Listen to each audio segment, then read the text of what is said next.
I'm genuinely confused why I'm the only person who seems to love this movie as much as I do. Because Scent of a Woman from 1992 is not just my favorite Thanksgiving movie, and for those of you who haven't seen it in a long time or simply know it by reputation, it often gets reduced down to Al Pacino's performance. Which is, make no exception, great, but it also kicked off a decade of over-the-top Al Pacino performances, sort of chasing this thunder. But the performance in this movie is pitch perfect, and it is not the most important thing I want to talk about. Because this movie has so much going for it, it is genuinely beautiful and smart and full of really thoughtful values that you can apply to your own life. It is worth watching and revisiting and taking in. It is a Thanksgiving movie about a man who knows what he loves in life and his journey of being thankful for those things again. It is a contemplation on living life for the things you love, whether that is women or a red Ferrari, or something deeper,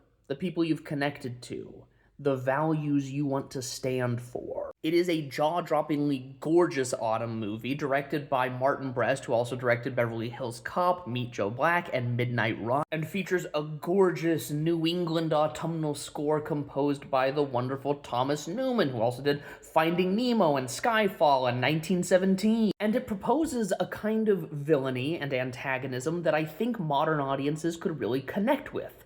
Bureaucracy, privilege, and cowardice. And an underrated performance by a young, great Philip Seymour Hoffman. And on top of that, this movie is really funny, oozing with sharp dialogue, with lines and exchanges that frankly any writer would be jealous to have thought of. But when I bring this movie up, I think people remember it as just an Oscar bait Al Pacino performance vehicle. Or they remember his roles that came next in movies like Heat and Any Given Sunday. And not to knock those movies, but there is so much more to the role of Lieutenant Colonel Frank Slade than the larger-than-life bravado personality caricature of Al Pacino. This is a good performance, a great performance, and a great character in a rare story about perseverance. A story about standing for something, a story about discovering what your values are in so many ways. Great script, great performances, great story, great music, great thought-provoking ideas, great theming, great imagery.